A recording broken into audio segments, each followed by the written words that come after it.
Good morning student. आशा करती हूँ कि आप सब बहुत अच्छे होंगे, स्वस्थ होंगे। बच्चों, आज हम कक्षा 5वीं का पाठ 22 पढ़ने वाले हैं। ठीक है बच्चों, पाठ 22 का नाम है महापुरुषों का बचपन। ठीक है बच्चों, तो सबसे पहले प्रश्न में हम देखेंगे शाह जी के बारे में। ठीक है, शाह जी अपने आश्रयदाता बीजापुर के सुल्तान के दरबार में जाने की तैयारी कर रहे थे, है ना। शाह जी जो है वो बीजापुर के सुल्तान के दरबार में जाने की तैयारी कर रहे थे। उनके मन में विचार आया, क्यों ना शिवा को भी आज अपने साथ ले चलूं, है ना। शिवा उसके बेटे का नाम था, उसके बेटे का नाम शिवा था। उसको भी वो साथ ले जाना चाहते थे दरबार में। ठीक है, आखिर उसे भी तो एक न एक दिन इसी दरबार में नौकरी करनी है। दरबार के नियम कायदे कानून का ज्ञान भी उसे होगा। उन्होंने आवाज़ लगाई, शिवा तुझे भी आज मेरे साथ दरबार में चलना है, जल्दी तैयार हो जाओ। साजी अपने बेटे शिवा को बीजापुर के सुल्तान के दरबार में ले जाना चाहते थे, क्योंकि वो चाहते थे कि उसका बेटा जो शिवा है वो भी दरबार के नियम कायदे कानून को समझ ले। पिता के आज्ञाकारी पुत्र ने आदेश सुना, वह तुरंत तैयार हो गया। पिता पुत्र दोनों दरबार में पहुंचे। शाहजी ने सुल्तान के सामने झुककर 3 बार कोर्सिंग की, फिर वे अपने पुत्र की ओर मुड़कर बोले, ये सुल्तान है, हमारे अन्नदाता है, इन्हें प्रणाम करो। निडर बालक ने कहा, पिताजी मेरे पूज्यनी तो मेरी माँ भवानी है, मैं तो इन्हीं को प्रणाम करता हूँ, है ना। अब जो बच्चा था, शिवा था, वो अपने पिता की आज्ञा पाकर तुरंत तैयार हो गया और कहाँ चले गए, वो दरबार में चले गए। जैसे ही दरबार में पहुँचे, उन्होंने क्या किया, सिर झुकाकर प्रणाम किया और शिवा को भी बोले कि ये हमारे राजा हैं, इनको प्रणाम करो। लेकिन जो शिवा है वह निडर होकर बोला कि मेरी पूजनी माँ भवानी है, तो मैं उन्हीं को प्रणाम करता हूँ। पिता ने पुत्र की ओर आंखें तरेर कर देखा, मतलब पिता जो है वो पुत्र को गुस्से से देखा। फिर सुल्तान को संबोधित करते हुए बहुत विनम्र स्वर में कहा, हुजूर यह अभी बच्चा है, दरबार के तौर तरीके नहीं जानता, इसे माफ़ कीजिए, है ना। साजी जो है वो अपने बच्चे के पक्ष में बोलते हैं कि यह बच्चा है, इसको माफ़ कर दीजिए।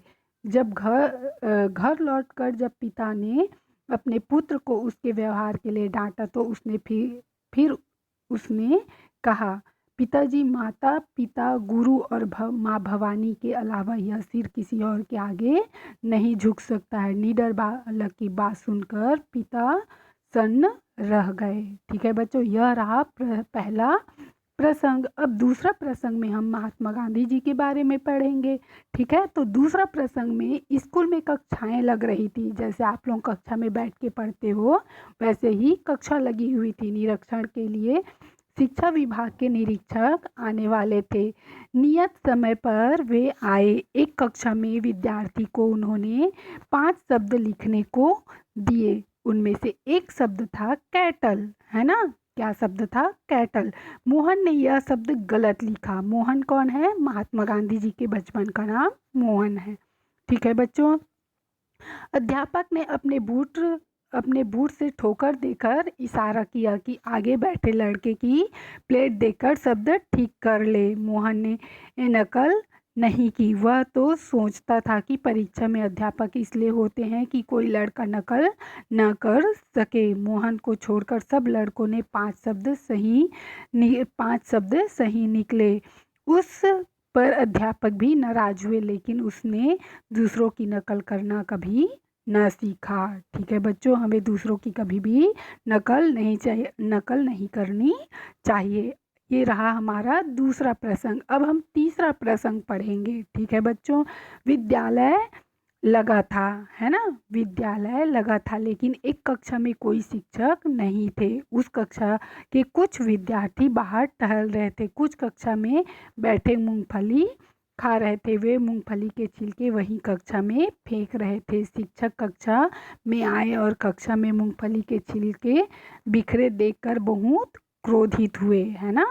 शिक्षक जो हैं वो बच्चों को ऐसे बच्चों की कक्षा में ऐसे मूंगफली के छिलके बिखरे देखकर बहुत ज़्यादा गुस्सा हो गए। उन्होंने पूछा, कक्षा में मूंगफली के छिलके किसने फैलाए हैं?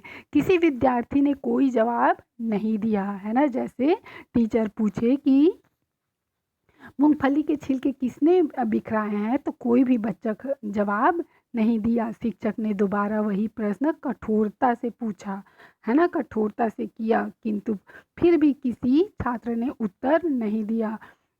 अब की बार शिक्षक ने हाथ में बेत लेकर कहा, अगर सच सच नहीं बताया तो सबको मार पड़ेगी, है ना। वे एक छात्र के पास पहुंचे और उसने बोला, मूंगफली के छिलके किसने फेंके? जी मुझे नहीं मालूम, छात्र ने उत्तर दिया, है ना। अब टीचर बोले कि अगर आप लोग सही सही जवाब नहीं दोगे तो आप सबको मार पड़ेगी। तो सबके साथ एक एक करके खड़े करा के पूछे, लेकिन कोई भी बच्चा सही से जवाब देने के लिए तैयार नहीं था, है ना। तो एक छात्र ने भी उत्तर दिया, जी मुझे मालूम नहीं है ना। उसके बाद सटाक से 2 बेत उसके हाथ में पड़ी। छात्र तिलमिलाकर रह गया। शिक्षक दूसरे तीसरे चौथे के पास पहुंचे, सभी से वही प्रश्न किया। सभी का उत्तर था, मुझे नहीं मालूम। सबके हाथों पर मारने की आवाज़ आई।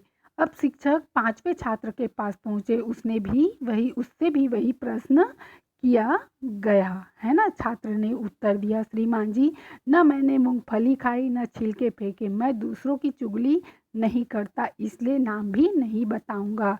मैंने कोई अपराध नहीं किया, इसलिए मार भी नहीं खाऊंगा। ठीक है बच्चों। अब वो बच्चा बोलता है, मैंने न मूंगफली खाई है, ना ही छिलके फेंके हैं, और ना ही मैं किसी की चुगली करता हूँ, है ना। इसलिए मैं नाम भी नहीं बताऊंगा, और ना मैंने कोई अपराध किया है, इसलिए मैं मार भी खाने के लिए तैयार नहीं हूँ। शिक्षक छात्र को लेकर अध्यापक के पास पहुँचे। अध्यापक ने सारी बात सुनकर बालक को विद्यालय से निकाल दिया। बालक ने घर जाकर पूरी घटना अपने पिता को कह सुनाई। दूसरे दिन पिताजी बालक को लेकर विद्यालय में पहुंचे। तेजस्वी पिता ने प्रधान अध्यापक से कहा, मेरा पुत्र असत्य नहीं बोलता है, वह घर के अतिरिक्त बाजार की कोई भी चीज़ नहीं खाता है, उसका आचरण बहुत संयमित है। मैं अपने पुत्र को आपके विद्यालय से निकाल सकता हूँ, किंतु निरपराध होने पर उसे दंडित होने नहीं दे सकता। अध्यापक शांत हो गए। यही बालक आगे चलकर कौन बना? लोकमान्य बाल गंगाधर तिलक। ठीक है बच्चों, कौन से नाम से? लोकमान्य बाल गंगाधर तिलक के नाम से प्रसिद्ध हुए। उन्होंने नारा दिया था, स्वतंत्रता मेरा जन्म सिद्ध अधिकार है और मैं उसे लेकर ही रहूँगा। ठीक है बच्चों, तो ये हमने 3 प्रसंग पढ़े हैं जो बहुत ही इम्पोर्टेंट है। ठीक है, ये सारी चीज़ें आप लोगों को भी अपने जीवन में उतारनी चाहिए। ठीक है, तो नीचे में शब्दार्थ दिया हुआ है बच्चों, इसको आपको कॉपी में कंप्लीट करना है। इसके नीचे में प्रश्न उत्तर दिया हुआ है, ये मैं आप लोगों को कंप्लीट कराऊंगी। किंतु ये जो दूसरे नंबर का प्रश्न दिया हुआ है, किसने किससे कब कहा, है ना, तो ये आप लोगों को स्वयं से करना है। ठीक है, ये आप स्वयं से करके मुझे भेजेंगे। ठीक है बच्चों, तो आज के लिए बस इतना ही, आगे की पढ़ाई हम कल करेंगे। ठीक है बच्चों, थैंक यू। आशा करती हूँ कि आप लोगों को बहुत अच्छे से समझ में आया होगा।